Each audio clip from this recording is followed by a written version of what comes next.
Welcome to D academy. तो अज आप अपना शुरू करन जा रहे हैं नवा chapter that is president of India. तो अज आप प्रेजिडेंट बारे गल करांगे। इस तो पहला जो सी आपां पार्लीमेंट बारे गल कीती सी, अगे उहदे जो हाउसिस ने लोक सभा एंड राज्य सभा उहदे बारे गल कीती सी। तो उसी चैप्टर दे विच आपां ने प्रेजिडेंट बारे देखिया सी कि प्रेजिडेंट नूं की है जो कि काफ़ी पावर्स मिले हुए हैं, ਜਾਂ कह लो उसका की है बहुत ही इंपॉर्टेंट रोल है। तो अज प्रेजिडेंट बारे गल करांगे। जिस तरीके दे नाल आपां पार्लीमेंट दे विच देखे सी कि पार्लीमेंट दे मेन 3 ऑर्गन सी, लोक सभा, राज्य सभा एंड प्रेजिडेंट। तो अज आपां ने प्रेजिडेंट बारे पढ़ना है कि प्रेजिडेंट एक्चुअल दे विच इसकी जो की पावर है तो की जो कि इहदा सारा की जो फंक्शनस की होंदे ने, पावर्स की होंदियां ने, ये सारा कुछ जो है आपां ने प्रेजिडेंट बारे जानना है। तो अगर प्रेजिडेंट की आपां गल करिए तो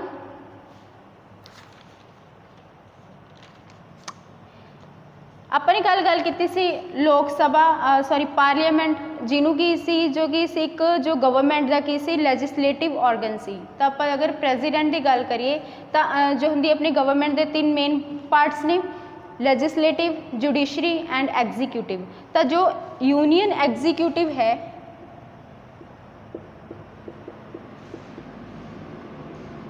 ਉਹਦੇ ਵਿੱਚ जो मैंबर्स ने ਇਹਦੇ ਵਿੱਚ ਕੀ ਹੁੰਦਾ प्रेजिडेंट भी शामिल है।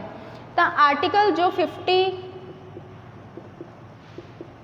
to 78 यानी कि पार्ट 5 कॉन्स्टिट्यूशन का जो है अपना पार्ट 5 उस जो आर्टिकल 52 to 78 है वो गल करता है यूनियन एग्जीक्यूटिव्स की।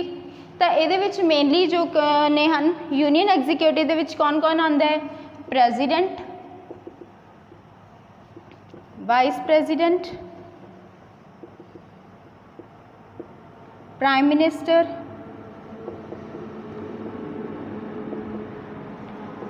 Council of minister and last attorney general of India. तो ये बॉडीज़ ने या कह लो ये जो पोस्ट ने ये जो चीज़ा ने जो यूनियन एग्जीक्यूटिव्स के विच आंदियां ने। तो अज अपने मेनली गल करनी है प्रेजिडेंट बारे। तो इस दे बारे गल करांगे। आर्टिकल 52 दे विच जो है प्रेजिडेंट बारे दस्या गया है कि जो है प्रेजिडेंट आर्टिकल 52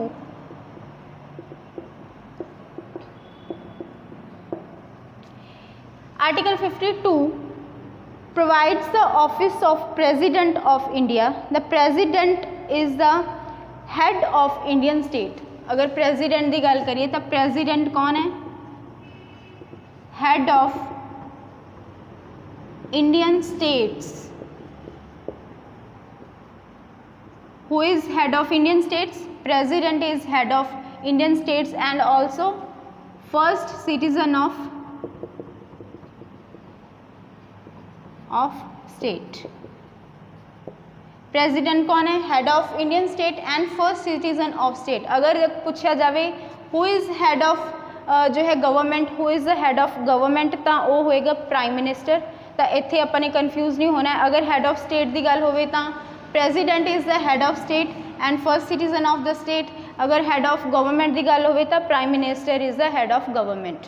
तो ये बारे अगर गल करिए तो ये बारे है he is the first citizen of India and act as the symbol of unity, integrity and solidarity of the nation. तो जो कि है जो है first citizen of the India तो जिदे द्वारा कि एक तरीके का सिंबल कह लो है जो कि करेगा जिदे तो जो एक्ट करेगा किस तरीके से, obviously first citizen of India तो ये नहीं कि एक तरीके के नाल एक्ट करेगा यूनिटी, इंटीग्रिटी। तो ये सारी चीज़ा नेशन की जो कि बना के भी रखेगा तो जो कि पहली ड्यूटी जो कि इससे दी बनती है। तो ये बारे गल करांगे। इसके बाद आप गल कर रहे हैं प्रेजिडेंट की जो की होंगी है, की क्वालिफिकेशन है। एक प्रेजिडेंट बनने के लिए की क्वालिफिकेशन होनी जरूरी है।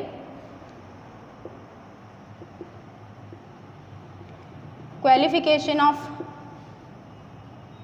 प्रेजिडेंट। तो प्रेजिडेंट बनने के लिए की क्वालिफिकेशन होनी चाहिए है। फर्स्टली की होना चाहिए हो सिटीजन ऑफ इंडिया दा जो कि क्वालिफिकेशन ऑफ इंडिया दे विच पहले जो प्रेजिडेंट है पहली की क्वालिफिकेशन है कि इंडिया का सिटीजन होना चाहिए। He should be citizen of India, he should have complete 35 years of age. पहली गल citizen of India,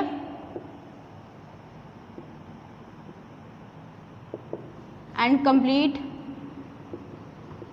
35 years of age दे यानी कि 35 साल वो पूरे हो जाने चाहिए ने। इसके बाद की है he should not hold any office of profit under the union government और एनी स्टेट गवर्नमेंट और एनी लोकल अथॉरिटी और एनी अदर पब्लिक अथॉरिटी। यानी कि अगर प्रेजिडेंट है, प्रेजिडेंट की अगर कोई पोस्ट है ताकि वो कोई होर जो कि होर अथॉरिटी या कह लो ऑफिस ऑफ प्रॉफिट नहीं होना चाहिए। यानी कि एक टाइम तो वो सिर्फ एक ही पोस्ट ते परसन होना चाहिए। अगर वो की प्रेजिडेंट की पोस्ट है, इस तो पहला अगर किसी होर पोस्ट ते सी तो वो तो की करना पऊगा, उसनों अपनी सीट वेकेंट करनी पैनी है, खाली करनी पैनी है, फिर ही जाके कि प्रेजिडेंट की पोस्ट लै सकता है। यानी कि एक टाइम पर सिर्फ एक ऑफिस का ही की कर सकता वो उत्ते की एक सीट के उत्ते ही बैठ सकता है। इसके बाद है he should be qualified for the election as a member of Lok Sabha. Obviously president नूं भी की होगा इलैक्ट किया जाता है, जिस तरह लोक सभा के जो मैंबरस होंगे हैं उन्होंने इलैक्ट किया जाता है। उस तरीके के नाल की है जो प्रेजिडेंट है इस दे भी जो कि होंगे इलैक्शनस होंगे, इलैक्शनस द्वारा की होंगे प्रेजिडेंट नूं चुनिया जाता है। तो ये जो होएगा ये जो इस मैंबर इसकी भी कोई होगी जो चुनिया जाएगा वो इन्हों की जो होंगे इलैक्शनस दे विच पार्टिसिपेट करते हैं। स्टेट लैजिस्लेटिव असैंबलीज अते जो होंगे मैंबर ऑफ अ पार्लीमेंट द्वारा की किए होंगे इलैक्शनस उन्होंने की होंगे वो की होंगे ने इलैक्शन दे उन्होंने द्वारा की होंगे ने भी उन्होंने द्वारा ही की होंगे प्रेजिडेंट नूं चुनिया जाता है। उन्होंने इलैक्शनस होंगे तो मेजोरिटी जिसनों मिलती है वही की बनता प्रेजिडेंट इलैक्ट किया जाता है। तो ये सारी गल्लां जो कि है एक परसन है वो किस तरीके दे नाल मतलब उसकी की क्वालिफिकेशन होएगी ये गल की गई अपने आर्टिकल नंबर 58 दे विच की क्वालिफिकेशन अबाउट प्रेजिडेंट इस बारे गल की गई है। इसके बाद की है इलैक्शनस की गल करिए कि किस तरीके किवें इलैक्शनस होंदे हन प्रेजिडेंट दे लई।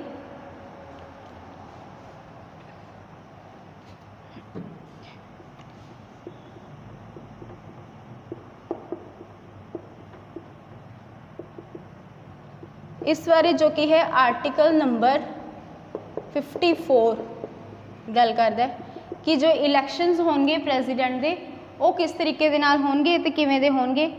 जो प्रेजिडेंट के इलैक्शन होंगे सब तो पहली गल वो की होंगे डायरैक्टली नहीं होंगे, वो नॉन डायरैक्टली होंगे। डायरैक्टली मीनस जिस तरीके दे नाल आपां की होंगे अपने रिप्रजेंटेटिव्स चुनते हैं तो वो की होंगे उस तरीके दे नाल आपां खुद की करते हैं एक तरीके दे आपां चुनते हैं अपने जो होंगे रिप्रजेंटेटिव्स अपने द्वारा जो चुने गए नुमाइंदे होंगे ने उन्होंने द्वारा की किया जाता प्रेजिडेंट नूं चुनिया जाता है। यानी कि इनडायरैक्ट वे है अपने द्वारा जो चुने गए परसनस जो कि होंगे असैंबलीज दे विच होंगे ने उन्होंने द्वारा की किया जाता अगे प्रेजिडेंट नूं की किया जाता है चुनिया जाता है। तो ये की होंगे ने दोनों मैंबरस होंगे इलैक्टेड मैंबर जो कि होंगे अपने दोनों हाउसिस ने उन्होंने दोनों हाउसिस के मैंबरस की होंगे ने विच शामिल होंगे ने। यानी कि जो इलैक्शनस होंगे इलैक्टेड मैंबरस दोनों हाउसिस तो होंगे ने अपने जो लोक सभा एंड राज्य सभा दोनों के जो कि होंगे ने। इसके बाद की होंगे the elected member of the legislative assemblies of the state. ये किहड़े मैंबरस होंगे इलैक्टेड मैंबर किहड़े होंगे जिहड़े लैजिस्लेटिव असैंबली द्वारा इलैक्टेड होंगे वो परसनैलिटीज़ वो परसनस के होंगे पार्टिसिपेट करेंगे इलैक्शनस दे विच। यानी कि उन्होंने वोट मायने रखी जाएगी वो वोट करेंगे। इसके बाद है the elected members of the legislative assembly of the union territory of Delhi and Puducherry. यानी कि दो जो अपनी जो ने यूनियन टेरेटरीज उन्होंने द्वारा भी की होंगे उन्होंने जोड़े लैजिस्लेटिव असैंबली के जो मैंबरस होंगे वो विच पार्टिसिपेट करेंगे। यानी कि MLA and member of parliament इन्हों द्वारा की किए जाते हैं ये पार्टिसिपेट करते हैं इलैक्शनस दे विच। इन्हों द्वारा वोटिंग जो होंगी है वोटिंग होंगी है तो मेजोरिटी ऑफ द परसन जिसनों मेजोरिटी मिलती है वही परसन की होंगे प्रेजिडेंट बनता है। तो इसकी जो होंगी है नॉमीनेशन किस जो नॉमीनेटेड परसन होंगे ने अपने प्रेजिडेंट की पावर को देखिए कि जो अपने होंगे ने दो लोक सभा एंड राज्य सभा ਉਹਦੇ ਵਿੱਚ ਕੀ ਹੁੰਦੇ ਨੇ ਕੁਝ ਪਰਸਨਸ ਹੁੰਦੇ ਜੋ ਨੋਮੀਨੇਟਡ ਹੁੰਦੇ ਨੇ। दो लोक सभा ਵਿੱਚ ਹੁੰਦੇ ਸੀ एंग्लो इंडियन ਅਤੇ 12 ਹੁੰਦੇ ਸੀ ਰਾਜ ਸਭਾ ਦੇ ਵਿੱਚ। ਤੇ ਇਹ ਕੀ ਹੁੰਦੀ ਸੀ, ਇਹ ਨੋਮੀਨੇਟਡ ਜੋ ਪਰਸਨਸ ਹੁੰਦੇ ਨੇ, ਇਹ ਨੋਮੀਨੇਟਡ ਪਰਸਨਸ ਨੂੰ ਕੀ ਹੁੰਦਾ ਪਾਰਟਿਸਿਪੇਟ ਕਰਨ ਨਹੀਂ, ਇਹ ਪਾਰਟਿਸਿਪੇਟ ਨਹੀਂ ਕਰਦੇ, ਜਾਂ ਜੋ ਕਾਊਂਸਲ ਆਫ ਮਿਨਿਸਟਰਸ ਹੁੰਦੇ ਨੇ ਉਹ ਵੀ ਕੀ ਕਰਦੇ ਨੇ, ਉਹ ਇਲੈਕਸ਼ਨ ਦੇ ਵਿੱਚ ਪਾਰਟਿਸਿਪੇਟ ਨਹੀਂ ਕਰਦੇ। ਇਲੈਕਸ਼ਨਸ ਜਿਹੜੇ ਹੁੰਦੇ ਇਹਦੇ ਵਿੱਚ ਪਾਰਟਿਸਿਪੇਟ ਕੌਣ ਕਰਦੇ ਨੇ, ਓਨਲੀ MLA ਐਂਡ MPs। ਤਾਂ ਇਹਨਾਂ ਦੁਆਰਾ ਕੀ ਹੁੰਦੇ ਨੇ ਇਲੈਕਸ਼ਨਸ, यानी कि ये पार्टिसिपेट करते हैं तो इन्हों द्वारा ही की प्रेजिडेंट नूं की चुनिया जाता है। तो ये चीज़ है। इसके बाद किस तरीके दे नाल किवें हुंदा जो की प्रोसीजर हुंदा जो इलैक्शनस का, इहदे विच सारिआं नाल पहला चैक किया जाता है, यानी कि value of the vote of MLA, value of the votes, यानी कि दोनों की देखा जाता है MLA की वोट्स और MP की वोट्स कलैक्टिव लैवल पर। फिर की हुंदा है मेजोरिटी जिन्होंने मिलती है प्रेजिडेंट डिक्लेयर हुंदा। Value of the vote of an MLA, वो किस तरीके दे नाल इहदी जो वैल्यू कड्ढी जाती है, ये वैल्यू कड्ढी जाती है टोटल पॉपूलेशन ऑफ स्टेट, किसी भी स्टेट की जो पॉपूलेशन होएगी upon total number of elected MLAs। ਇਹਦੇ ਵਿੱਚ MLAs ਜਦੋਂ ਆਪਾਂ ਨੇ value of vote of N MLA ਕੱਢਣੀ ਹੈ ਤਾਂ ਟੋਟਲ ਇਲੈਕਟਡ ਨੰਬਰ ਆਫ ਕਿਹੜੇ ਹੋਣਗੇ MLA ਅਪੋਨ ਮਲਟੀਪਲਾਈ ਕੀਤੀ ਜਾਂਦੀ ਹੈ ਇਸ ਨੂੰ 1000 ਦੇ ਨਾਲ। ਤਾਂ ਇਹ ਚੀਜ਼ ਹੈ, ਇਹਦੇ ਨਾਲ ਕੀ ਕੱਢੀ ਜਾਂਦੀ ਹੈ ਵੈਲਿਊ ਕੱਢੀ ਜਾਂਦੀ ਹੈ MLA ਦੀ ਵੋਟ ਦੀ। ਤਾਂ ਇਸ ਅੰਦਰ ਟੋਟਲ ਪੋਪੂਲੇਸ਼ਨ ਕਿੰਨੀ ਹੈ ਅਪੋਨ ਉਹਦੇ ਦੁਆਰਾ ਕਿੰਨੇ ਕਿੰਨੇ ਜੋ MLAs ਚੁਣੇ ਜਾਂਦੇ ਨੇ ਉਹਨੂੰ ਮਲਟੀਪਲਾਈ ਕਰਿਆ ਜਾਂਦਾ ਹੈ 1000 ਦੇ ਨਾਲ। यानी कि अगर देखिए तो उन्ने परसेंट दे विच यानी कि हुण मान लीजिए अगर टोटल अपनी जो पॉपूलेशन है 1000 है, सॉरी 1 लाख है, तो इस दे विचों की ने MLAs अगर 100 है, इधर है 1000 10 है, तो इन्नी पॉपूलेशन दे विचों की होंगे 10% होंगे वैल्यू दी जो की होगी MLA की वैल्यूज़ की होएगी 10 होएगी जो कि पार्टिसिपेट करेगी इलैक्शंस दे विच। इसके बाद ये तो है वैल्यू ऑफ MLA, इसके बाद चेक करनी है वैल्यू ऑफ MP।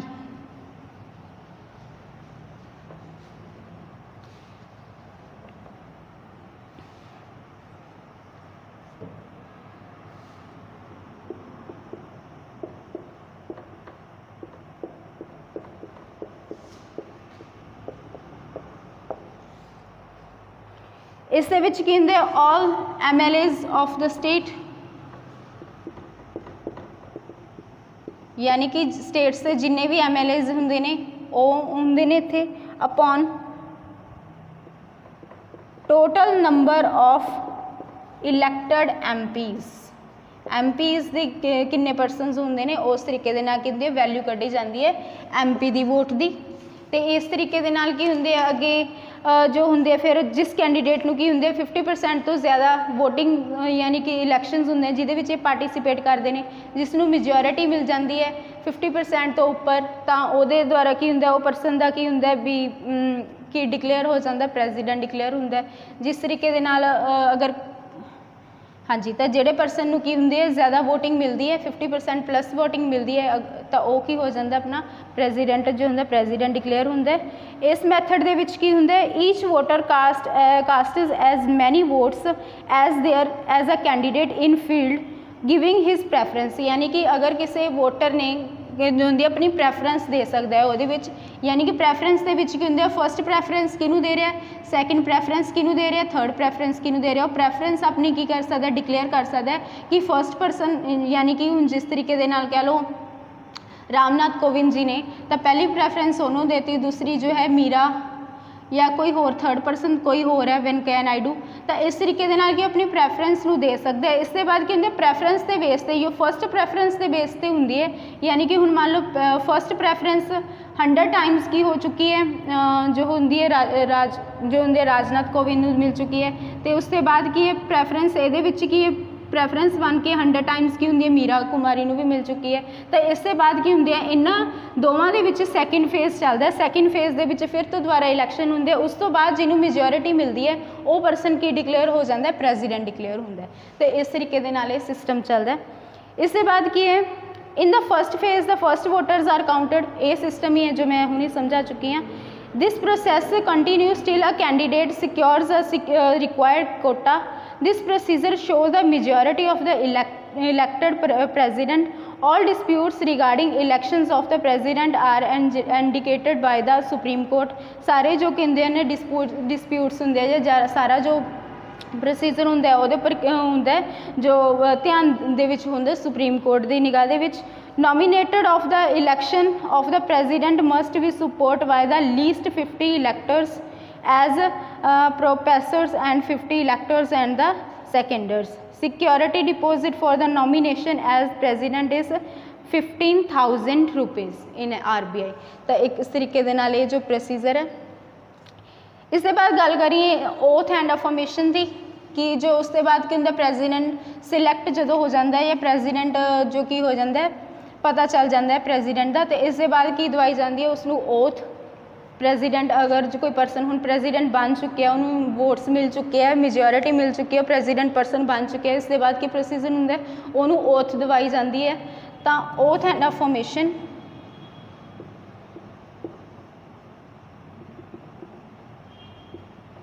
ये किहदे द्वारा दवाई जाती है प्रेजिडेंट नूं. तो आर्टिकल नंबर 60 दे विच इहदे बारे गल कीती गई है. Article 60 they which oath and affirmation of the president. Oath of the president is administered by Chief Justice of India. किहदे द्वारा दवाई जाती है Chief Justice of India. Chief justice of India द्वारा की दवाई जाती है ओथ दवाई जाती है.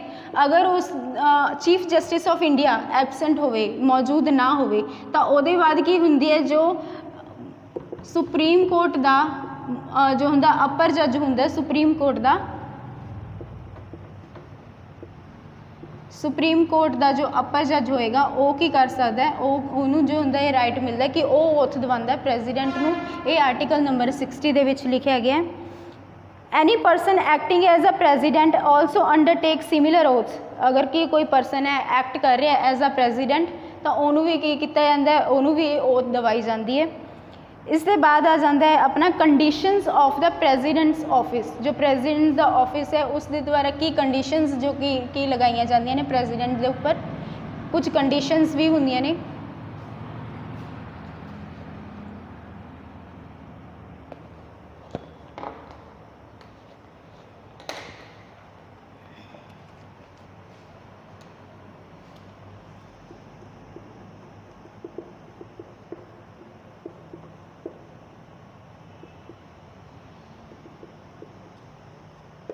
किस तरीके दे नाल इलैक्ट किया जाता है ये हो चुके हैं. किस तरीके दे नाल ओथ दवाई जाती है ये भी हो चुके. कौन ओथ दवांदा है ये गल हो चुकी है. इसके बाद की कुछ कंडीशंस तो ये बारे लिखा गया article number 60 they which sorry 60 दे विच जो कि ने oath and affirmation of the president बारे गल की गई है. 59 दे विच की कंडीशंस ने प्रेजिडेंट के लिए. तो ये he should not be the member of other house of the parliament और the house of the state legislative.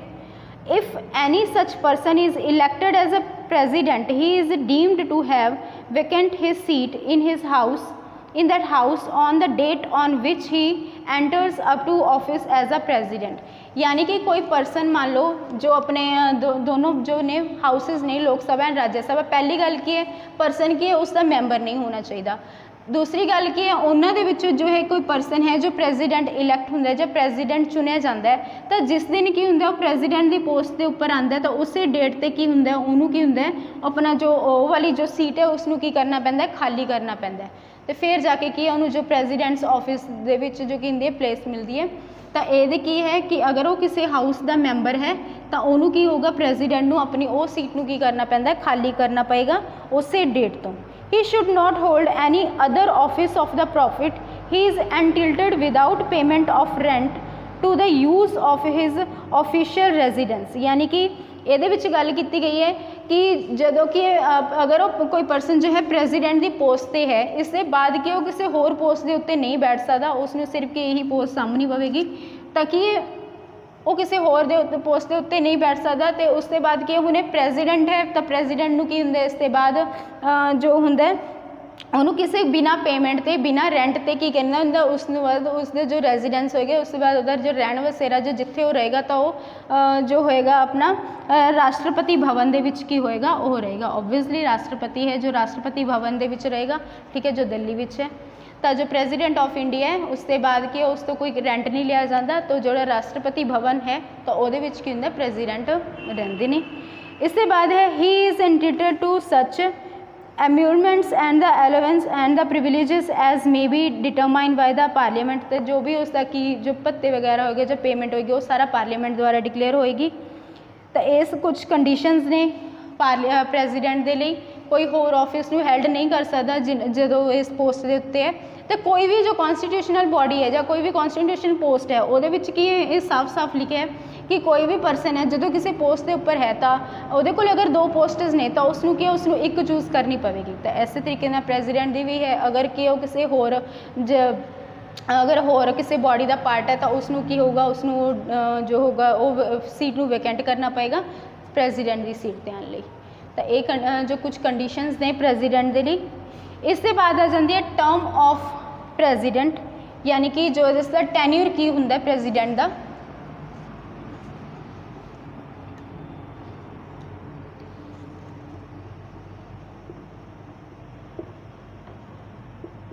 जो प्रेजिडेंट का जो टर्म है ये बारे article 56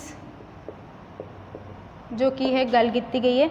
under article 56 the president shall hold office for term of 5 years from the date on which he enters up to in his office. जिस date ते कि अपने ऑफिस के विच एंटर करता है तो उस तो बाद जो कि हुंदा उहदा जो टैन्यूर है उहदा कार्यकाल है 5 years तक का है प्रेजिडेंट का।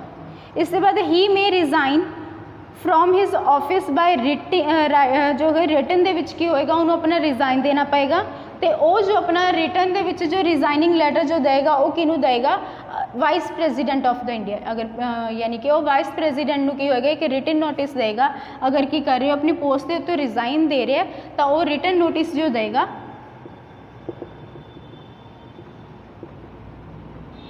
जो रिटन नोटिस होएगा वो किनू एड्रैस करेगा वाइस प्रेजिडेंट। तो वाइस प्रेजिडेंट नूं वो रिटन नोटिस जो करेगा अपना सबमिट करवाएगा जो उन्हें अपनी सीट तो जो कि है जो कि रिजाइन करना है। इसके बाद है impeachment of the president. Impeachment यानी कि प्रेजिडेंट नूं उसकी सीट तो किस तरीके दे नाल उतारे जाता है कि जो कि इन्हें कंडीशनस ने उसके लिए।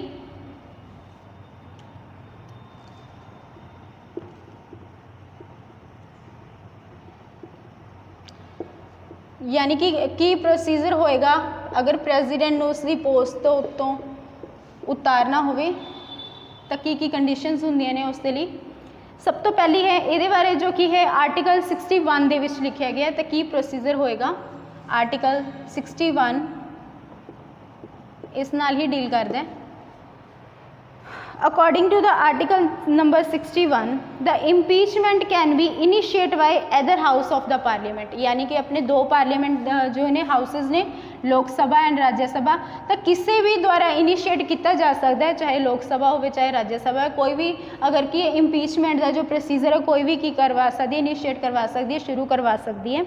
इसके बाद है these changes should be signed by 1/4 members of the house. यानी कि अगर कि इम्पीचमेंट का जो प्रोसीजर है वो स्टार्ट करवाना है तो जो किसी भी यानी कि जो भी हाउसेज है हाउसेज के जिन्ने मैंबर ने तो उन्होंने उत्ते की होंगे 1/4 के की होने चाहिए उस नोटिस के उत्ते साइन होने चाहिए ने फिर जाके की होंगे जो इम्पीचमेंट का जो प्रोसैस है वो शुरू होंगे।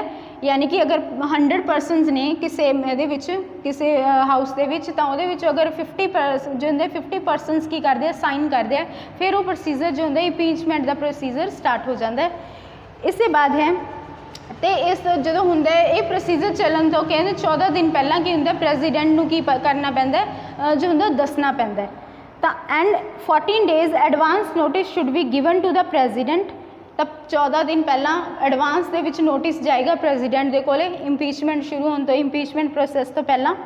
After the impeachment motion is passed by majority of 2/3 of the total membership of that house it is sent to the other house which should investigate the charges। इस दे बाद की हुंदा है जो इंपीचमेंट का प्रोसैस शुरू हो जाता है तो उस द्वारा की हुंदा है यानी कि जो भी हुंदा है उहदे उत्ते जो इंक्वायरी हुंदी है उहदे विच की हुंदा है 2/3 जो हुंदा 2/3 जो हुंदे है मेजोरिटी चाहिदी हुंदी है उस इंपीचमेंट नूं की हुंदा है अगे जो हुंदा है अगे हाउस दे विच भेजण दे लई यानी कि 60% की हुंदी है वोट्स की नीड हुंदी है इंपीचमेंट हुंदा है जिस तरह इंपीचमेंट का प्रोसैस शुरू हो गया तो उसनूं सीट तो उतारन दे लई कितनी मेजोरिटी चाहिए है 2/3 मैंबरस की यानी कि उनकी रिक्वायरमेंट होंगी है मेजोरिटी चाहिए है। इसके बाद की होंगे जो ये मेजोरिटी मिल जाती होंगी है तो उस तो बाद ये जो प्रोसीजर होंगे अगे कन्वर्ट होंगे यानी कि किदे कोल चल जाता है ये चार्जिस चले जाते हैं अगे नैक्सट जो हाउस है यानी कि अगर लोक सभा ने इंपीचमेंट वाला प्रोसैस शुरू किया तो उसके बाद जो उन्होंने मेजोरिटी मिल जाती है 2/3 जो होंगे मैंबरस की तो इसके बाद होंगे वो चार्जिस किदे कोले चले जाते हैं सैकेंड हाउस को ट्रांसफर हो जाते हैं यानी कि फिर वो किदे कोल चला जाएगा राज सभा के कोले चला जाएगा। राज सभा की करेगी फिर उसके उत्ते इन्वेस्टिगेशंस करेगी सारे जो की होगी इंपीचमेंट क्यों हुई जो भी ये क्वेश्चनिंग्स होएगी वो उत्ते की करेगी वो सारे इन्वेस्टिगेट करेगी। इन्वेस्टिगेशन के बाद की होएगा the president has the right to appear and to represent at such investigations if the other house also sustain the charges and pass the motion by majority of two-thirds of the total membership the president to be the removed from his office at that time at a date यानी कि इसके बाद की होंगे president नूं भी की होंगे इन्वेस्टिगेशन दे विच होंदा अपना जो होंगे रिप्रजेंटेशनस जो की कर सकता अपनी दे सकता है उस प्रोसीजर दे विच। इसके बाद की होंगे जो राज सभा की करती है इन्वेस्टिगेशन करती है अगर वो की होंगी इस केस दे विच देखती है कि जो इंपीचमेंट का प्रोसैस है वो सही जा रहा है जो सही जो है सही चीज़ के लिए इंप्लीमेंट होया तो इसके बाद की होंगे फिर दोबारा की होंगे अगर जो इन्हों की मेजोरिटी मिल जाती है 2/3 मैंबरस की मेजोरिटी के नाल की होंगे जो इंपीचमेंट वाला प्रोसैस है वो कंटिन्यू होंगे तो प्रेजिडेंट नूं की होंगे उसकी सीट तो उस तरीक तो या उस डेट तो की कर दिता जाता हटा दिता जाता है। तो ये जो प्रोसैस है impeachment of the president article 61 ये बारे डील करता है दोनों हाउसिस के जाते कोई भी हाउस जो कि इनीशिएट कर सकता है उन्हें इंपीचमेंट के लिए। इसके बाद की होंगे 1/4 जो होंगे ने केस फाइल करने के लिए कहते 1/4 जो होंगे परसन दी साइंस की नीड होंगी है। इसके बाद की मेजोरिटी कितनी चाहिए 2/3। इसके बाद ट्रांसफर होंगे सैकेंड हाउस के कोले तो उसके द्वारा की होंगे अगर इन्वेस्टिगेशन सारी जो होंगी है जो सही जो होंगे की जाती है तो अगर की होंगे वो प्रोसैस सही जा रहा होंगे सही चीज़ के लिए की होंगी इंपीचमेंट जो की जाती है स्टार्ट की जाती है तो वो मेजोरिटी तो भी की होंगे प्रेजिडेंट को उसकी सीट तो रिमूव कर दिता जाता है। तो ये प्रोसैस है इंपीचमेंट ऑफ द प्रेजिडेंट का।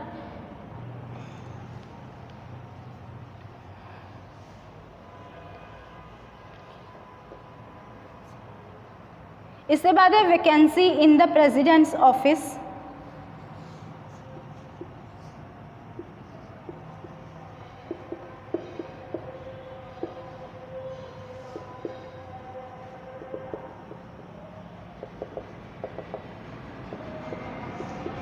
ये बारे गल की गई है आर्टिकल 62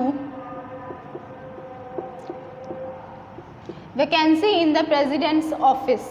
आर्टिकल 62 ये बारे डील करता है। Under article 62 a vacancy in the president's office can be occurred in any the following way on the expiry of the tenure 5 years by the resignation यानी कि कदों कदे की होंगी है जी प्रेजिडेंट के ऑफिस की जो वैकेंसी होंगी है हो सकता भी जो परसन है वह की होंगे टेन्योर कंप्लीट हो चुके हैं 5 साल की हो चुके हैं वो पूरे हो चुके हैं on his removal by the process of impeachment या बाय हिज डेथ। तो हो सकता है कि वैकेंसी कदों कदों खाली होंगी है। पहली गल जो परसन है जो प्रेजिडेंट का टेन्योर कंप्लीट हो गया। दूसरा इंपीचमेंट का जो प्रोसैस चलिया गया सी तो वो की प्रेजिडेंट को रिमूव कर दिता। तीसरा सडनली डैथ हो गई तो इस इन केसिस की हो गई जो कि प्रेजिडेंट के जी ऑफिस है वो की हो गया वो सीट खाली हो गई। इसके बाद की है when the become disqualified to hold office और when his election is declared void an election to fill the vacancy must be held before the expiry of the term यानी कि है हो सकता है इन चीज़ों के की है जो कि वैकेंसी खाली हो सकती है उसके लिए की किया जाता है कि जो होंगे टेन्योर कंप्लीट तो होने तो पहला ही तो की कोशिश की जाती है डिक्लेयर करने की कि जो होंगे ने इलैक्शनस डिक्लेयर हो जाते हैं।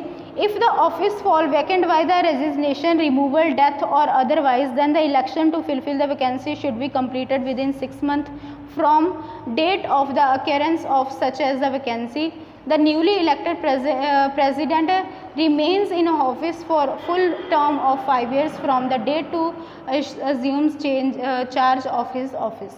यानी कि इस तरीके की अगर कोई कंडीशन होंगी है, यानी कि रिमूव किया गया इंपीचमेंट के थ्रू या सडनली डैथ हो गई या उसका टैन्यूर कंप्लीट हो गया, तो विदिन 6 मंथ्स से की किया जाता है, दोबारा इलैक्शंस हैल्ड किए जाते हैं उस सीट में, जो खाली सीट है उन्होंने की है फुलफिल करने के लिए। तो जिस डेट तो की हो जाता परसन की हो जाता उस सीट पर बह जाता है, प्रेजिडेंट्स ऑफिस के विच एंटर हो जाता है, तो उस डेट तो जो टैन्यूर स्टार्ट हो जाता है, तो 5 साल का की होंगे प्रेजिडेंट का टैन्यूर होंगे।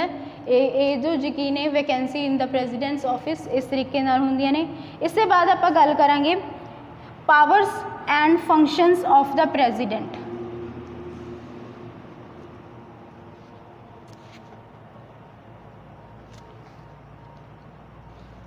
Powers and functions of the president they powers की ने, किस तरीके दे नाल फंक्शन करते हैं, उहदे की काम होंदे हैं, इन्हां बारे आपां गल करांगे। तो जो मेनली ने कॉन्स्टिट्यूशन द्वारा की ने जो इसकी कई पावर्स ने, प्रेजिडेंट की किहड़ी पावर्स ने। पहली गल है एग्जीक्यूटिव पावर, एग्जीक्यूटिव पावर है प्रेजिडेंट कोल। दूसरी legislature power, financial power,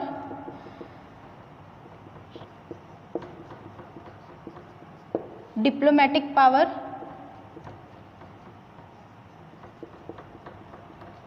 military power,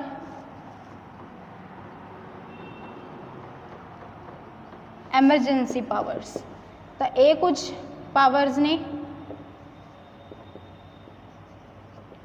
हुण इन्हां पावर्स के बेस उत्ते प्रेजिडेंट किस तरीके दे नाल उहदे की फंक्शनस ने, किस तरीके दे नाल वर्क करदा है, उन्हां बारे आपां गल करांगे एक एक करके।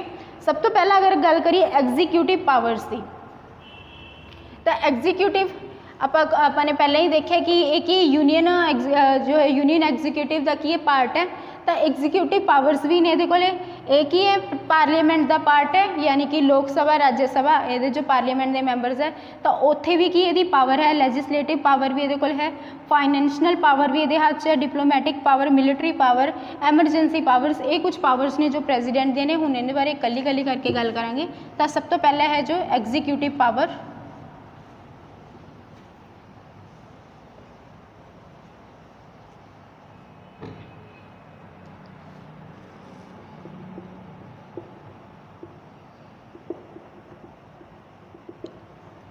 प्रेजिडेंट की एग्जीक्यूटिव पावर बारे गल करिए तो ये की है, जिन्ने भी एग्जीक्यूटिव वर्क्स होंगे ने, जिन्ने भी आपको पता है कि अपनी जो गवर्नमेंट है तीन ये की ने, 3 पार्ट्स ने। तो जिन्ने भी जो होंगे एग्जीक्यूटिव जो भी काम होंगे ने सारे मोस्टली किहदे नाम ते होंगे ने, प्रेजिडेंट द्वारा होंगे। यानी हालांकि वो पिछे जो होंगे तो जो होंगे प्राइम मिनिस्टर होंगे, बट किहदे नाम के उत्ते सारे काम होंगे, प्रेजिडेंट के नाम के उत्ते काम होंगे। इसके बाद की होंगे है he can make rules specifying the manner in which the orders and other instruments made and execute in his name and shall be authorized। He appoint पहले की है जो भी की होंगे ऑर्डर्स वगैरह होंगे ने, वो की होंगे कदों एग्जीक्यूट होंगे जो ये की होंगे ये द्वारा जो कि होंगे रूल्स एंड मैनर्स द्वारा की होंगे फॉर्म होंगे, तो वो द्वारा की होंगे जो कोई भी जो लॉ है वो की होंगे, या कोई भी बिल है वो की होंगे कि एक्ट का रूप लेंदा है। तो वो की होंगे इत्थे दी एग्जीक्यूटिव पावर सामने आती है। इसके बाद एक ही करता है जिन्हें भी अपनी मेजर जो पोस्टर्स ने, लाइक प्राइम मिनिस्टर हो गया, सुप्रीम कोर्ट के जज हो गया, हाई कोर्ट का जज हो गया, या की कह लो यूपीएससी का जो की होएगा चीफ मिनिस्टर, जो चीफ इलैक्शन कमिश्नर हो गया, यूपीएससी का जो चेयरपर्सन हो गया। तो इस तरीके की सारिया जो पोस्टर्स ने जो एग्जीक्यूटिव जो पार्ट ने ਉਹ ਕੀ ਹੁੰਦਾ, ਉਹਨਾਂ ਸਾਰਿਆਂ ਨੂੰ ਅਪॉइंट ਕੌਣ ਕਰਦਾ, ਉਹ ਸਾਰੀ ਉਹਨਾਂ ਦੀ ਅਪॉइंटमेंट जो कि ਹੁੰਦੇ ਸਾਰੇ ਅਪॉइंट ਕਿਹਦੇ ਦੁਆਰਾ ਕੀਤੇ ਜਾਂਦੇ ਆ, ਪ੍ਰੈਜ਼ੀਡੈਂਟ ਦੁਆਰਾ ਕੀਤੇ ਜਾਂਦੇ ਨੇ। ਤਾਂ ਇਸ ਲਈ ਇਹਨੂੰ ਇਹਦੀ ਐਗਜ਼ੀਕਿਊਟਿਵ ਪਾਵਰ ਹੈ ਕਿ ਇਹ ਸਾਰੇ ਪਰਸਨੈਲਿਟੀਜ਼ ਨੇ, यानी कि प्राइम मिनिस्टर या अदर मिनिस्टर्स हो गए, चीफ जस्टिस से हो गया, चीफ जस्टिस, जज of supreme court, high court, attorney general of India, CAG हो गया, chairman of the member of UPSC, chief election commissioner, तो ये सारे जो मैंबर्स होंगे ने, election commissioner, governor, member of financial commissioner, तो ये सारे जो पोस्टर्स ने इन्हों की अपॉइंट कौन करता है, इन्हों के जो मैंबर्स होंगे कौन अपॉइंट होंगे, वो प्रेजिडेंट द्वारा अपॉइंट किए जाते हैं। इसके बाद की होंगे अगर कोई भी he can seek any information related to the administration to affair of the union, he proposal for the legislation from the prime minister, यानी कि अगर इसने कोई भी इन्फॉर्मेशन चाहिए है, कोई भी किसी भी अफेयर के नाल रिलेटेड, चाहे वो पॉलिटिकल है या कोई भी है एडमिनिस्ट्रेटर के बेस के उत्ते, तो वो की कर सकता, प्राइम मिनिस्टर तो की कर सकता, वो ਉਹਦੀ जानकारी जो की होंगे लै सकता है, तो इन्फॉर्मेशन कलैक्ट कर सकता है। He can appoint a commission to the investigate into the condition of SC ST and other backward classes, यानी कि वो की होंगे किसी भी कोई जिस तरीके दे नाल अपने जो ने SC ST या OBC, तो इस कैटेगरीज के लिए की है कमीशन नूं की करना, हैल्ड करना, तो वो कमीशन नूं हैल्ड करन दी जो दी पावर भी किहदे कोल है, प्रेजिडेंट द्वारा की होंगे कमीशन नूं हैल्ड किया जाता है, जो अपॉइंट किया जा सकता फॉर SC ST या OBC। तो ये चीज़ां ने ये एग्जीक्यूटिव पावर्स ने। इसके बाद होंगे he can appoint an inter state council to the promote and centre state and inter state cooperation, तो ये की कर सकता है इंटर स्टेट काउंसिल नूं प्रमोट करन दी, centre state and inter state corporations नूं भी की कर सकता, अपॉइंट कर सकता है। He directly administers the union territories through administer appointed by him, और डायरैक्टली एडमिनिस्टर कर सकता है, एडमिनिस्टर्स कर सकता है कि यूनियन टैरेटरीज़ नूं ओहदे ही द्वारा चुने गए, ये जेड़े होंगे ओहदे द्वारा चुने गए एडमिनिस्टर्स होंगे उन्हां दे द्वारा। इसके बाद he can declare any area as a scheduled area and has power with respect to the administration of the scheduled area and tribal area, ਉਹਦੇ ਕੋਲ ਇਹ ਪਾਵਰ है कि किसी भी एरिया ਨੂੰ ਉਹ शेड्यूल्ड एरिया भी डिक्लेयर कर सकता है, किसी एरिया ਨੂੰ की है वो ट्राइबल एरिया भी डिक्लेयर कर सकता है, तो ये पावर भी की है प्रेजिडेंट के कोल है। इसके बाद अगर यदि लैजिस्लेटिव पावर की गल करिए, एग्जीक्यूटिव दे विच आपां देख चुके हैं सारे काम ये नाम से होंगे, जी वड्डी पोस्ट्स है प्राइम मिनिस्टर, चेयरमैन वगैरह, जो भी UPSC का चेयरमैन है या सुप्रीम कोर्ट का जज है, चीफ जस्टिस ऑफ इंडिया, ये सारे जो पर्सनैलिटीज़ ने ये द्वारा अपॉइंट किए जाते हैं। किसी भी एरिया में शेड्यूल एरिया जो है एरिया डिक्लेयर कर सकता है, तो कास्टस के लिए जो SC ST जो रिजर्वड कास्टस ने इन्हों के लिए की कर सकता है, कमीशनस ही हैल्ड कर सकता है, तो ये मेनली ये जो फंक्शनस ने। इसके बाद ये जो है लैजिस्लेटिव फंक्शनस के बारे गल करते हैं।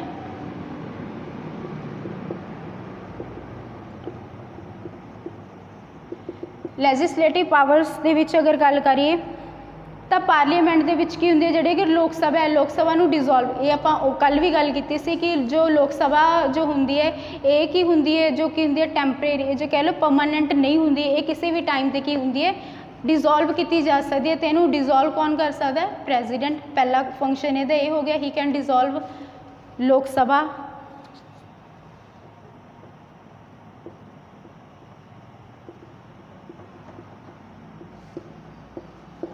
लोक सभा तो यह पहला फंक्शन हो गया, ये पहली पावर ये। दूसरी की है ही कैन कोई भी अगर जॉइंट सीटिंग रखनी है दोनों हाउसिस के विच, तो वो किहदे द्वारा हैल्ड की जाएगी, प्रेजिडेंट कर सकता है, उन्होंने जो की जाएगी, यानी कि joint sitting of the both houses of a parliament which is headed by speaker of the Lok Sabha, यानी कि जो होएगी दोनों हाउसेज की करनी है, एक जॉइंट सीटिंग ऑर्गेनाइज करनी है, तो वो किहदे द्वारा करवाई जाएगी, प्रेजिडेंट। बट हैडेड किहदे द्वारा की जाएगी, हैडेड की जाएगी वो स्पीकर द्वारा, यानी कि जो लोक सभा का स्पीकर होएगा वही उन्होंने की करेगा, सारी जो मीटिंग होएगी उन्होंने की करेगा, जो कह लो मीटिंग का जो किस तरीके से ऑर्गेनाइज करना है या किस तरीके से मैनेज करना है, तो वो सारा जो बिजनेस मैनेजिंग वर्क होएगा वो किहदे अंडर होएगा, स्पीकर। बट जॉइंट सीटिंग करवाई किहदे द्वारा जा सकती है, प्रेजिडेंट। अगर प्रेजिडेंट चाहता है कि जॉइंट सीटिंग होवे दोनों हाउसेस दे विच तां की हो सकती है, मतलब कि प्रेजिडेंट के ऑर्डर के उत्ते होएगी। इसके बाद है address the parliament at the commencement of the first session after each general election and the first session of year, कि एड्रैस किया जाएगा पार्लीमेंट द्वारा फर्स्ट सैशन या उसके बाद कि जोड़े जनरल इलैक्शंस होंगे। He can appoint any member of Lok Sabha to preside over it proceeding when the office of the both the speaker and deputy speaker fall vacant. अगर मान लो यह जी कंडीशन हो जाए लोक सभा दे विच कि स्पीकर अते डिप्टी स्पीकर, अगर मान लो स्पीकर है, स्पीकर की करेगा सारी जो मीटिंग्स है जो लोक सभा दी है जो जवाबदेह होंदा, यानी कि वो सारी मीटिंग नूं की करदा है, उहदा हैड हुंदा है।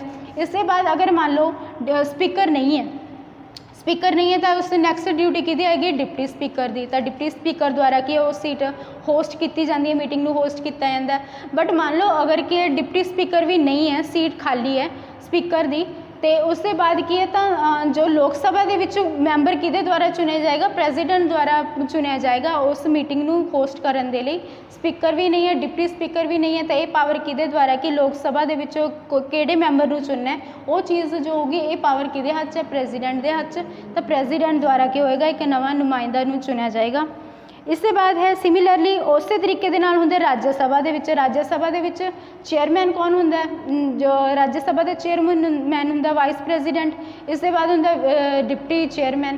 तो अगर कि वाइस प्रेजिडेंट भी नहीं है, डिप्टी जो है चेयरमैन भी नहीं है, तो उस उहदे विच भी सेम प्रोसीजर है कि राज्य सभा दे विच किसी भी मैंबर नूं की चुन सकता है जो कि मीटिंग नूं होस्ट करन दे लई। तो ये जो पावर्स ने। इसके बाद की नॉमीनेशन 12 मैंबर्स। तो राज्य सभा की आपां ने गल की सी जो कि 245 मैंबर्स ने, 245 के 12 नॉमीनेटेड होंगे ने राज्य सभा के। तो राज्य सभा के जोड़े 12 नॉमीनेटेड परसनस होंगे ने, वो परसनैलिटी किहदे द्वारा नॉमीनेट की जाती है, प्रेजिडेंट द्वारा। तो 12 लोग कौन होंगे, उन्होंने नॉमीनेट प्रेजिडेंट द्वारा किया जाता है।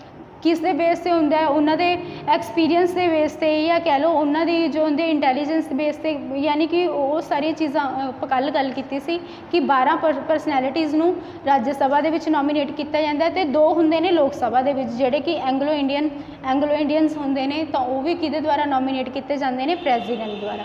तो ये पावर्स ने लैजिसलेटिव दे विच। इसके बाद की है, अगर किसी पार्लीमेंट दे विच किसी मैंबर नूं की करना है, डिसकुआलीफाई करना है, किसी मैंबर नूं डिसकुआलीफाई करना, तो उहदे लई की होणगे, की क्वेश्चनस होणगे, वो क्वेश्चनस किहदे द्वारा फॉर्म किए जाते हैं।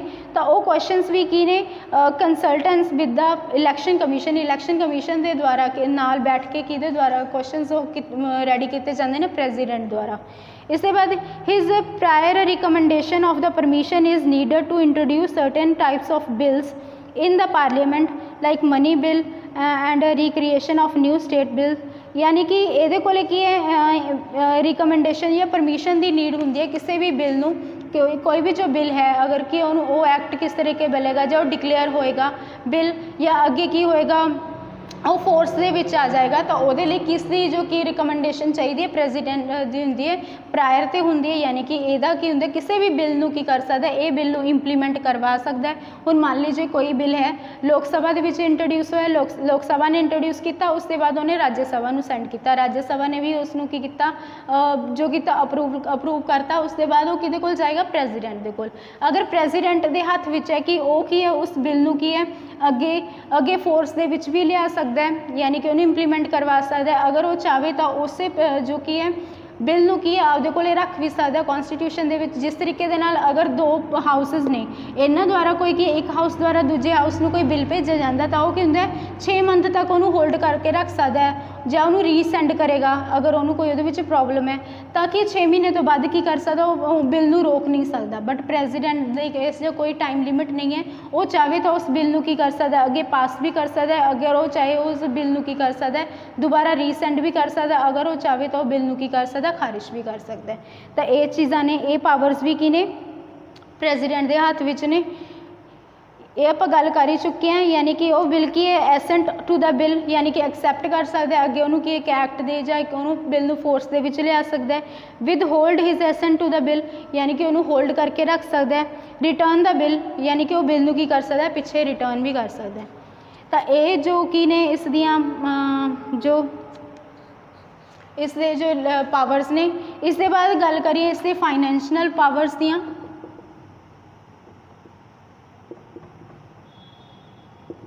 Financial powers of the president, तो यदि फाइनैंशियल पावर्स की ने, money bill can be introduce in the parliament only with his the prior recommendation, यानी कि पार्लीमेंट दे विच यानी कि जो बिल होएगा वो यदि प्रायर रिकमेंडेशन के उत्ते ही होएगा, यानी कि ऑबवियसली आप हुणी गल कर चुके हैं कि जो money bill obviously related with finance, ठीक है, तो जो कि होएगा वो बिल की होएगा अगे फोर्स के विच आएगा, तो कि रिकमेंडेशन चाहिए वो वास्ते प्रेजिडेंट की। इसके बाद है no demand for a grant can be made except on his recommendation, यानी कि यदि रिकमेंडेशन तो बिना कोई भी जो डिमांड है या ग्रांट है वो फॉर्म के विच नहीं आ सकती।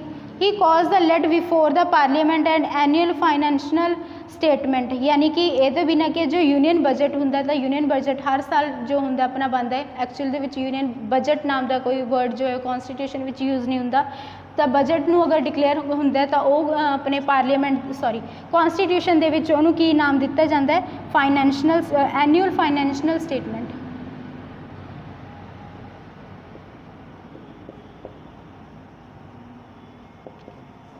तो ये भी की होएगा ये द्वारा। इसके बाद he can make advance out of the contingency fund of the India to meet any unforeseen expenditure, यानी कि मान लीजिए कोई भी मिसहैपनिंग हो जाती है या कुछ भी कोई डिजास्टर आ गया या कोई जी बीमारी आ गई, तो उसके बाद की ये को पावर है कि उस जो फंड नूं की कर सकता वो एक्सपेंडिचर वह वधा सकता है। तो ये चीज़ां भी ने ये जो इसकी फाइनैंशियल पावर्स ने। इसके बाद है he continues a finance commission after every 5 years to recommend the distribution of revenue between the center and state। इसके बाद कि जो फाइनेंस कमीशन होंगी है वो कि हर 5 जो की कर सकती है भी किस तरीके दे नाल जो रिवेन्यू नूं की करेगी सेंटर ते स्टेट दे विच की करेगी डिस्ट्रीब्यूट करेगी, तो ये भी की करवा हुंदा उन्होंने रिकमेंड करता है। तो ये जो पावर्स ने इसके फाइनैंशियल पावर्स। इसके बाद गल करिए जुडिशियल पावर्स।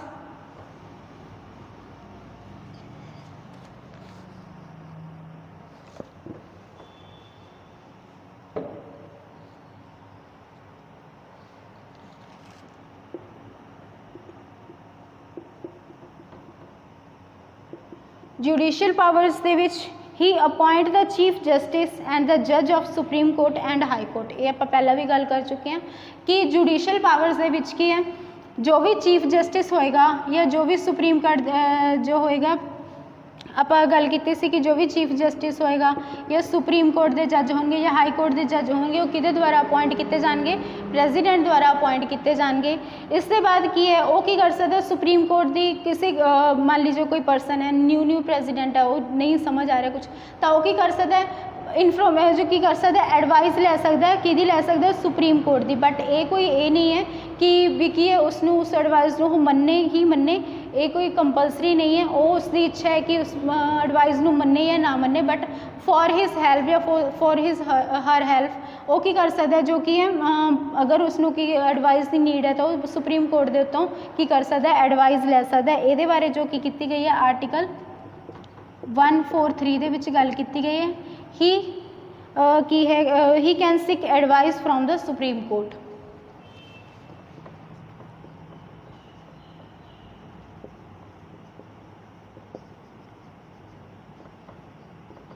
सुप्रीम कोर्ट तो की कर सकता है वो एडवाइस ले सकता है। इसके बाद है डिप्लोमेटिक पावर्स।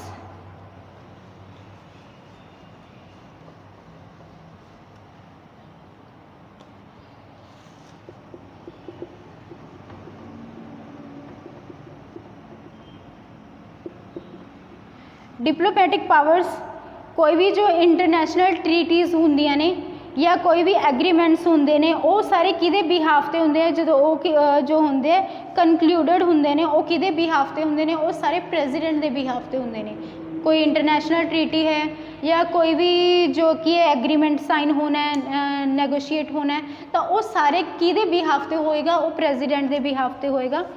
भावें उहदे पिछे जो कि एक वर्क कौन कर रहा है, प्राइम मिनिस्टर मतलब कि कर रहे हैं, बट किदे बिहाफ ते होएगा वो सारा कुछ प्रेजिडेंट दे बिहाफ ते। Send and receive diplomats like ambassadors, high commissioners and ਸਾਰੇ ਇਹਨਾਂ ਨੂੰ ਕੀ ਕਰਨਾ ਹੈ, ਜੋ ਇਹਨਾਂ ਦੇ ਡਿਪਲੋਮੈਟਸ ਹੋਣਗੇ ਜਾਂ ਇਹਨਾਂ ਨੂੰ ਸੈਂਡ ਜਾਂ ਰਿਸੀਵ ਕਰਨਾ, ਇਹ ਵੀ ਸਾਰੇ ਕਿਹਦੇ ਦੁਆਰਾ ਹੋਣਗੇ, ਪ੍ਰੈਜ਼ੀਡੈਂਟ ਦੁਆਰਾ। ਤਾਂ ਪ੍ਰੈਜ਼ੀਡੈਂਟ ਦਾ ਨਾਮ ਅੱਗੇ ਆਏਗਾ, ਠੀਕ ਹੈ। ਅੰਬੈਸਡਰਸ ਨੂੰ ਕੀ ਕਰਨਾ ਹੈ ਜਾਂ ਹਾਈ ਕਮਿਸ਼ਨਰਸ ਨੂੰ ਹੈਲਡ ਕਰਨਾ ਹੈ, ਤਾਂ ਇਹ ਸਾਰੇ ਵੀ ਕਿਹਦੇ ਦੁਆਰਾ ਅਪॉइंट ਹੋਣਗੇ, ਪ੍ਰੈਜ਼ੀਡੈਂਟ ਦੇ ਦੁਆਰਾ। ਇਸ ਦੇ ਬਾਅਦ emergency powers.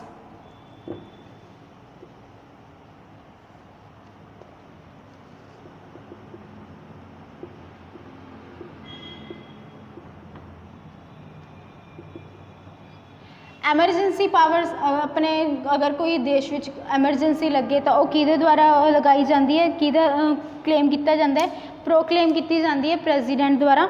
The president of India can proclaim emergency in 3 conditions. ਤਾਂ ਕਿੰਨੇ ਆਪਾਂ ਨੇ ਹੁਣ ਆਪਾਂ ਗੱਲ ਕਰਾਂਗੇ ਕਿ ਜੋ ਐਮਰਜੈਂਸੀ ਹੈ ਲੱਗਦੀ ਹੈ ਤਾਂ ਉਹ ਐਮਰਜੈਂਸੀ ਕਿਹੜੇ ਬੇਸ 'ਤੇ ਹੁੰਦੀ ਹੈ।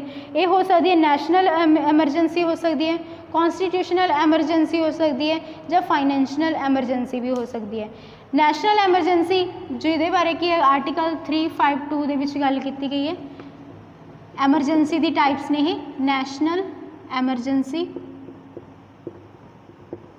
ਜਿਹਦੇ ਬਾਰੇ ਆਰਟੀਕਲ 352 ਦੇ ਵਿੱਚ ਗੱਲ ਕੀਤੀ ਗਈ ਹੈ। ਇਹ ਨੈਸ਼ਨਲ ਐਮਰਜੈਂਸੀ ਕਦੋਂ ਡਿਕਲੇਅਰ ਹੁੰਦੀ ਹੈ, arising out of war, external aggression and the armed rebellion with the country. ਯਾਨੀ ਕਿ ਕੋਈ ਲੜਾਈ ਦਾ ਮਾਹੌਲ ਹੋ ਜੇ, ਵਾਰ ਦਾ ਮਾਹੌਲ ਹੋ ਜੇ, ਤਾਂ ਉਸ ਤਰੀਕੇ ਦੇ ਵਿੱਚ ਕਿ ਨੈਸ਼ਨਲ ਐਮਰਜੈਂਸੀ ਡਿਕਲੇਅਰ ਹੁੰਦੀ ਹੈ ਕਿਹਦੇ ਨਾਮ ਤੇ, ਪ੍ਰੈਜ਼ੀਡੈਂਟ ਦੁਆਰਾ ਲਗਾਈ ਜਾਂਦੀ ਹੈ।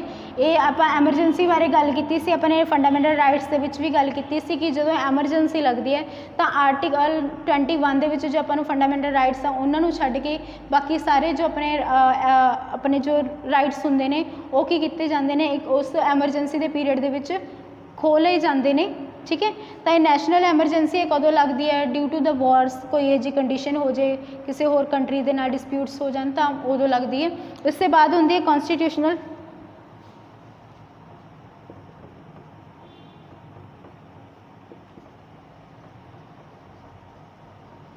ਕੌਨਸਟੀਟਿਊਸ਼ਨਲ ਐਮਰਜੈਂਸੀ ਇਹਦੇ ਬਾਰੇ ਵੀ ਕੀ ਹੈ, ਆਰਟੀਕਲ 356 ਦੇ ਵਿੱਚ ਗੱਲ ਕੀਤੀ ਗਈ ਹੈ। ਤਾਂ ਇਹ ਕਦੋਂ ਲਗਾਈ ਜਾਂਦੀ ਹੈ, arising out of the failure of constitutional machinery in the states, it is also known as the president rule. ਯਾਨੀ ਕਿ ਕੋਈ ਵੀ ਜੋ ਕਿ ਇਹ ਕੌਨਸਟੀਟਿਊਸ਼ਨਲ ਫੇਲੀਅਰ ਹੁੰਦਾ ਹੈ ਤਾਂ ਉਦੋਂ ਕੀ ਇਹ ਕੌਨਸਟੀਟਿਊਸ਼ਨਲ ਐਮਰਜੈਂਸੀ ਡਿਕਲੇਅਰ ਹੁੰਦੀ ਹੈ ਕਿਹਦੇ ਦੁਆਰਾ, ਇਹਨੂੰ ਹੋਰ ਕਿਸ ਨਾਮ ਨਾਲ ਜਾਣਿਆ ਜਾਂਦਾ, ਪ੍ਰੈਜ਼ੀਡੈਂਟਸ ਰੂਲ ਵੀ ਨਾਮ ਨਾਲ ਵੀ ਜਾਣਿਆ ਜਾਂਦਾ, also known as president's rule, constitutional emergency. ਇਸ ਦੇ ਬਾਅਦ ਆ ਜਾਂਦੀ ਹੈ ਫਾਈਨੈਂਸ਼ੀਅਲ ਐਮਰਜੈਂਸੀ।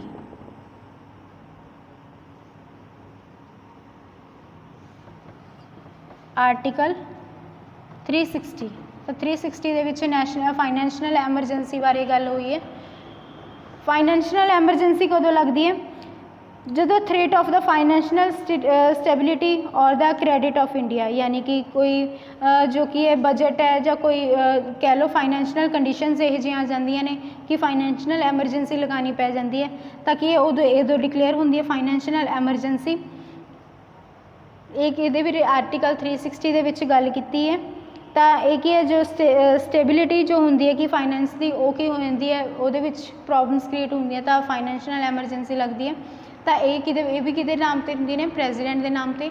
ਤਾਂ ਇਹ ਜੋ ਨੇ ਆਪਾਂ ਪ੍ਰੈਜ਼ੀਡੈਂਟ ਦੇ ਕਿਹਨੇ ਪਾਵਰਸ ਬਾਰੇ ਵੀ ਗੱਲ ਕੀਤੀ। ਤਾਂ ਇਸ ਦੇ ਬਾਅਦ ਅਗਰ ਜੋ ਹੈ ਐਮਰਜੈਂਸੀ ਦੀ ਗੱਲ ਕਰੀਏ ਤਾਂ ਹੁਣ ਤੱਕ ਕੀ ਹੈ, ਕਿੰਨੇ ਵਾਰ ਐਮਰਜੈਂਸੀ ਲੱਗ ਚੁੱਕੀ ਹੈ, ਤਾਂ ਕਰੀਬ 3 ਵਾਰ ਕੀ ਹੈ ਆਪਣੇ ਇੰਡੀਆ ਦੇ ਵਿੱਚ ਐਮਰਜੈਂਸੀ ਡਿਕਲੇਅਰ ਹੋਈ ਹੈ, 1962, 1971 ਐਂਡ 1975। ਫਸਟ ਐਮਰਜੈਂਸੀ ਡਿਕਲੇਅਰ ਹੋਈ ਸੀ 1962 ਦੇ ਵਿੱਚ due to the Chinese aggression, Chinese ਦੇ ਨਾਲ ਕੋਈ ਪ੍ਰੋਬਲਮ ਸੀ ਜਦੋਂ, ਉਦੋਂ ਕੀ ਸੀ ਇਹ ਐਮਰਜੈਂਸੀ ਡਿਕਲੇਅਰ ਹੋਈ। ਸੈਕਿੰਡ ਐਮਰਜੈਂਸੀ ਹੋਈ ਜਦੋਂ ਇੰਡੀਅਨ ਪਾਕਿਸਤਾਨ ਦੀ ਵਾਰ ਹੋਈ 1971 ਦੇ ਵਿੱਚ। ਇਸ ਤੋਂ ਬਾਅਦ 1975 ਦੇ ਵਿੱਚ ground of the internal disturbance, ਜਦੋਂ ਇੰਟਰਨਲ ਡਿਸਟਰਬੈਂਸ ਕੋਈ ਜੋ ਫਾਰਮ ਹੋਈ ਸੀ ਤਾਂ ਉਦੋਂ 1975 ਦੇ ਵਿੱਚ ਐਮਰਜੈਂਸੀ ਲੱਗੀ ਸੀ। ਤਾਂ ਇਹ 3 ਟਾਈਮਸ ਨੇ ਕਿ ਆਪਣੇ ਇੰਡੀਆ ਦੇ ਵਿੱਚ ਕੀ ਨੇ ਐਮਰਜੈਂਸੀਜ਼ ਲੱਗੀਆਂ, ਇਹਨਾਂ ਨੂੰ ਵੀ ਤੁਸੀਂ ਯਾਦ ਰੱਖ ਸਕਦੇ ਹੋ। ਇਸ ਦੇ ਬਾਅਦ ਅਗਰ ਵਿਟੋ ਪਾਵਰ, ਪ੍ਰੈਜ਼ੀਡੈਂਟ ਕੋਲ ਇੱਕ ਹੋਰ ਪਾਵਰ ਹੈ ਵਿਟੋ ਪਾਵਰ। ਵਿਟੋ ਪਾਵਰ ਯਾਨੀ ਕਿ ਕਿਸੇ ਵੀ ਚੀਜ਼ ਨੂੰ ਜੋ ਕਿ ਇਹ ਰੋਕਣਾ,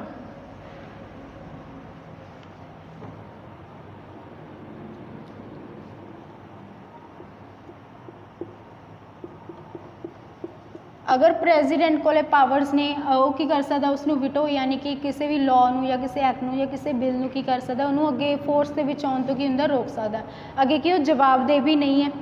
ठीक है, तो ये को जो है विटो पावर है मोस्ट ऑफ जो कि ने 3 टाइप की जो विटो पावर्स ने एब्सोल्यूट, सस्पेंसिव, पॉकेट।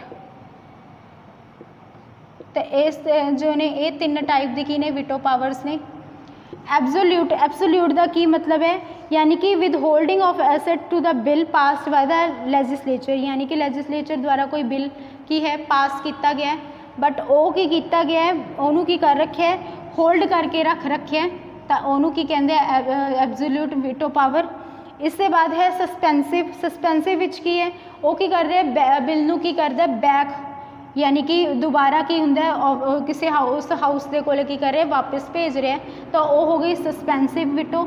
इसके बाद होगी पॉकेट यानी कि पॉकेट दे विच की वो पॉकेट विटो पावर यानी कि वो की कर रहे उस बिल उत्ते कोई भी एक्शन नहीं लै रहा वो बिल जो कि है उवें दा उवें उसकी ऑफिस के विच या कह लो उसके टेबल के उत्ते पिया वो उस बिल नू की कोई भी ऑफिस यानी कि कोई भी ਉਹਦੇ ਉੱਤੇ कोई भी रिएक्ट नहीं कर रहा या कोई भी की कर नहीं हो रहा बिल नाल कोई भी ना अगे उन्होंने प्रमोट किया जा रहा ना ही अगे पिछे उन्होंने रीसेंट किया जा रहा तो जो है उस तरीके कह लो भी वो जेब के विच ही पिया तो पॉकेट विटो पावर भी कह सकते नॉट भी कह लो कोर्ट की जेब विच यानी कि वो ऑफिस के विच ही वो उसके कोल ही बिल है अगे ना उन्होंने रीसेंट कर रहा एक तरीके का एंड ही कह लो बिल का।